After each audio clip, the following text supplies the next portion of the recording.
Microsoft recently released the much anticipated Halo Wars for Xbox 360.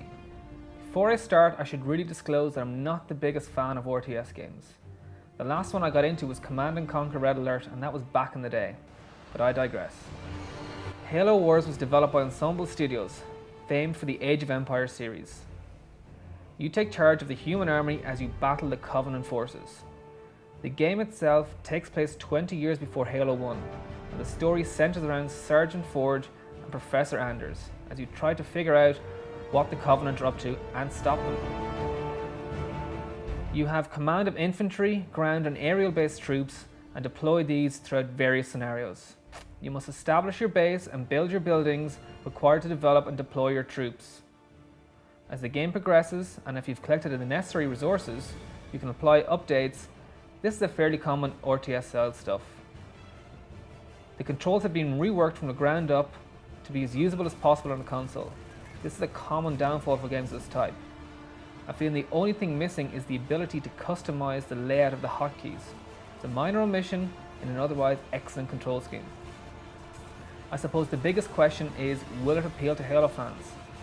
These are the people who fell in love with the universe through a first-person shooter. Honestly, I don't know. While the hardcore Halo fans will undoubtedly pick up this title to get ever more engrossed in the Halo universe, I'm not sure fans of the first-person shooter Halo will.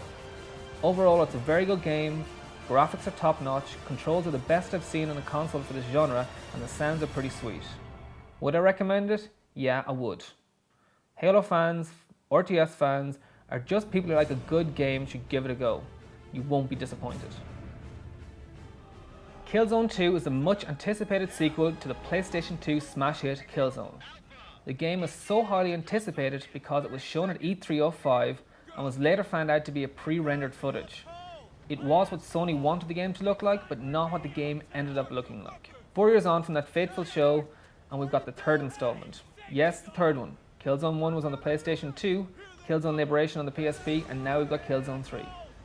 The main question in most people's minds is, does it live up to the hype that Sony surrounded it with 4 years ago? Yes and no. While it might not be exactly what Sony had hoped it would be, it's definitely one of the best, if not the best, first-person shooters available on a console at the moment. The game is incredibly fluid and boasts some of the best visuals a console game has right now. Both the single and multiplayer mode are incredibly enjoyable, with worlds created by Guerrilla that are split up into 10 acts. It has a well-balanced and powerful arsenal of weapons. The intense single player is complemented by a Call of Duty 4 style multiplayer, and this can only be a good thing. In terms of graphics, while Gears 2 recently set the standards, Killzone 2 definitely matches, if not surpasses these, almost meeting what Sony had envisioned in its pre-rendered sequence 4 years ago.